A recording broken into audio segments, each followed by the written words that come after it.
எப்பொழுது நமது கவலைகள் அகலும் தெரியுமா? இருப்பது கடவுள் ஒருவரே என்பது புரிந்து கொண்ட மறுகணம் கவலைகள் எல்லாம் மறைந்துவிடும். நாத்திகன், ஆத்திகன், நல்லது, கெட்டது, உண்மை, உண்மையற்றது என்று எல்லாமாக இருப்பது கடவுளே என்று உணர்ந்தவுடன் நமது குழப்பங்கள், தவறான கண்ணோட்டங்கள், கருத்துக்கள் எல்லாம் மறைந்துவிடும். இதை விளக்க ஒரு கதை உண்டு. நான் தனியா வீட்டில் இருக்கேன். எதைத்தான் நான் பார்க்கறது? நாய் பொழப்பா போச்சு. இப்படியே நீங்க போனா இதுக்கு என்ன அர்த்தம்? நான் நிலத்துக்கு போகணும், அங்கே கூலிக்காரங்களை வர சொல்லியிருக்கேன். நான் போகலைன்னா வேலை ஆகாதுமா. எல்லாத்துக்கும் நீங்களே போயிட்டு இருந்தா எப்படி? வேற யார்கிட்டயாவது சொல்ல வேண்டியது தானே. ஏன் நீ கவலைப்படுற? என்ன கவலையா? நம்ம பையனுக்கு உடம்பு சரியில்லை, நான் தனியா இருக்கேன். ஏதாவது ஒன்று ஆச்சுன்னா யார்கிட்ட சொல்ல? கவலைப்படாத. ஏதாவது ஒன்றுன்னா எனக்கு யார் மூலமா சொல்லி அனுப்பு, நான் உடனே வந்துடுறேன். என்ன வேணா செஞ்சுக்கோங்க, போங்க.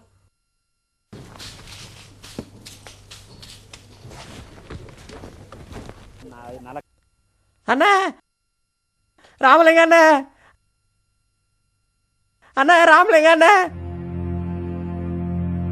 ராமலிங்க அண்ணா. என்னப்பா என்ன? உங்க பையன் ரொம்ப மோசமா இருக்கானே. அப்படியா? அண்ணி வேற அழுதுட்டே இருக்காங்க, வாங்கண்ணே போலாம். மகாதேவா, இத கொஞ்சம் பாத்துக்குப்பா, சீக்கிரம் முடிக்க பாரு, நான் வரேன்.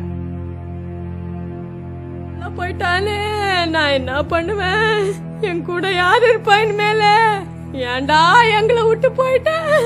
நான் என்ன பண்ணுவேன்? ஐயோ ஐயோ, என்ன பண்றது?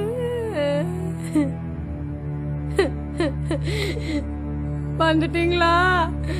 ஏன் இப்ப வந்தீங்க? பயணம் பாக்குறதுக்கா?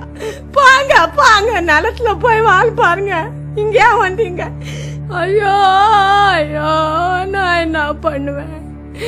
நான் என்ன பண்ணுவேன்? நான் என்ன பண்ணுவேன்? என் புள்ள இப்படி விட்டுட்டு போயிட்டானே, நான் என்ன பண்ணுவேன்? ஐயோ, யாரோட கண்ணோ என் பையன் மேல பட்டுடுச்சே. என் சாகத்தை யார்கிட்ட போய் சொல்லுவேன்? ஐயோ ஐயோ, கடவுளுக்கு கண்ணு இல்லையா? நான் என்ன பண்ணுவேன்? நான் என்ன பண்ணுவேன்? பாருங்க, அவர் எப்படி உக்காந்துருக்கிறாருன்னு. கொஞ்சம் கூட வருத்தம் யாருக்கும் இல்லையா? உன் பையன் செத்து போயிட்டான்னு சோகமா இல்லையா? வேற யாரு செத்து போனோன்னு விரும்புறீங்க? என் கஷ்டப்படுத்துறீங்களா? என்ன கஷ்டப்படுத்துறீங்களா? எனக்கு எப்படின்னா அழுதுறீங்கண்ணே, மனசு பாரமாவது குறையும். நான் உண்மையில் தூங்க முடியல. யார் என் பையன் எனக்கு தெரியல. இந்த பையனா அந்த பையனா, இவன் உண்மையா, நான் ராமலிங்கமா இல்ல ராஜாவா, எனக்கு எதுவுமே புரியல. ஒண்ணு ஒண்ணு சம்பந்தம் பேசுறீங்களே. நேத்து ஒரு கனவு கண்டேன். அதுல நான் ஒரு ராஜாவா இருந்தேன். எனக்கு ஒரு பையன் இருந்தான், நல்லா குண்டா இருந்தான். ஒரு நாள் திடீர்னு அவன் இறந்து போயிட்டான். இப்ப யாருக்காக அழறது? அந்த கனவுல செத்த பையனுக்கா, இல்ல இங்க செத்து கிடக்குறானே இவனுக்கா? எனக்கு எதுவுமே புரியல. எது உண்மை, எது பொய், யார நம்புறது, யார விடுறது? விவசாயி ஒரு ஞானி. கனவு நிலையும் நனவு நிலையும் இரண்டுமே பொய்தான் என்பது அவனுக்கு தெரியும். இந்த உண்மையை அவன் புரிந்து கொண்டதாலே பையனுடைய சாவை அவனாலே நடுநிலைமையோடு ஏற்றுக்கொள்ள முடிந்தது.